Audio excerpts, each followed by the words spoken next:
स्वाबी की ज़मीन ज़रखेज़ होने के साथ साथ बाज़ मकामात पर इंतहाई रेतली है। यही वजह है कि खैबर पख्तूनख्वा का महकमा माइन एंड मिनरल्स यहाँ के रेतले इलाकों से रेत निकालने के लिए 1 साल की मुद्दत के लिए मुख्तलिफ प्राइवेट कॉन्ट्रैक्टर्स को लीज देता है, जिससे न सिर्फ मकामी लोगों को रोजगार मैसर आता है बल्कि खैबर पख्तूनख्वा हुकूमत को खातिर ख्वा आमदन भी हासिल होती है। स्वाबी के इन रेतले इलाकों की दिलचस्प बात यह है कि यहाँ से रेत निकाल लेने के बाद इस रकबे को काबिल काश्त बनाया जाता है और यहाँ मुख्तलिफ अक़साम की फसलें काश्त की जाती हैं।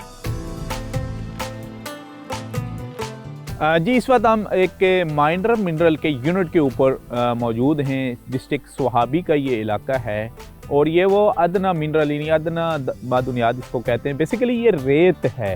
रेत ज़्यादातर आपने देखा भी होगा और लोड होते हुए भी देखी होगी कि ज़्यादातर जब दरिया खुश्क हो जाता है तो रेत निकाली जाती है।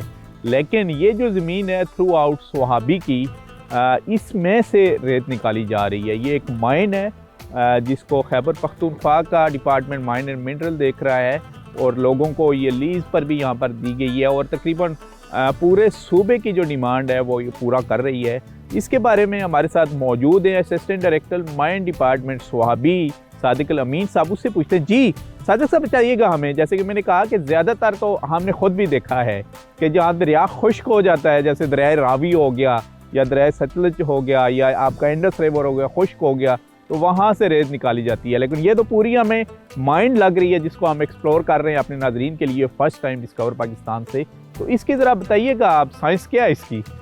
असल में सर बात इस तरह है कि इसको जियोलॉजी के हिसाब से अगर देख ले तो ये जो रशकई इंटरचेंज से लेके स्वाबी इंटरचेंज तक या अंबार तक, ये जो है ये पूरा इसकी जियोलॉजी इसी तरह है कि मतलब ऊपर से कुछ मिट्टी 6 फुट 5 फुट मतलब वेरी करती है लोकेशन के हिसाब से, तो उसके नीचे मतलब प्योर रेत है जिसको हम ग्रीन सैंड बोलते हैं, वही है। तो इसकी ये कि जियोलॉजी के हिसाब से ये बताया जा सकता है कि ये मतलब सेडिमेंट्री बेसन बिलियन ईयर्स अगो यहाँ से दरिया होके गुजरा है, कोई समंदर होके गुजरा है और ये उसका एक सेडिमेंट्री बेसन था। मतलब इस तरह का ये गोल कप सा था जिसमें पानी इससे मतलब वो इधर उसकी पानी की वेलोसिटी बहुत कम थी और वो ये ज़र्रे छोटे छोटे रेत के ज़र्रे सेडिमेंट्स जो है अपने साथ लेके आते और यहाँ उसकी डिपोजिशन हुई है और फिर बाद में वो दरिया यहाँ से खुश्क उसने अपना रूट चेंज करके ये अपने डिपॉजिट यहाँ पर छोड़े हैं। तो ये उसके वो रिमेन्स जो हैं उस दरिया के ये हमारे रेत के शक्ल में हमें मिल रही है, रेत की शक्ल में मिल रहे हैं। अच्छा, ये कितने 100 फुट नीचे आपने जाके रेत निकली है तय से?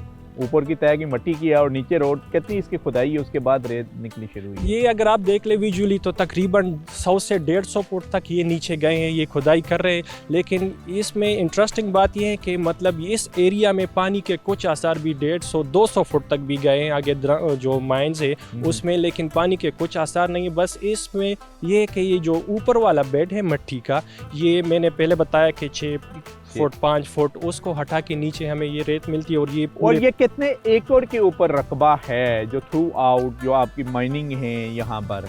असल में सर पहले तो हमारे ब्लॉक्स हुआ करते थे, अभी इस साल ये जो है इसकी लीज हुई है एज 1 यूनिट। मतलब अच्छा। पूरे स्वाबी में जहाँ पर भी माइनर मिनरल्स हैं, माइनर मिनरल्स मतलब रेत हो गया और ग्रेवल जिसको हम आम जुबान में शिंगल बोलते हैं, वो माइनर मिनरल्स में आते हैं। तो वो जितने भी स्वाबी में जहाँ पर भी है मतलब वो जो है वो एज 1 यूनिट वो 1 साल के लिए उसकी लीज हुई है 49 करोड़ रुपए 50 लाख रुपए 49 करोड़ 50 लाख रुपए में। रेत इस्तेमाल होने के बाद माइन डिपार्टमेंट जो Khyber Pakhtunkhwa mine and mineral वो उस रकबे को यूं ही नहीं रहने देता बल्कि उसके ऊपर काश्तकारी भी की जाती है।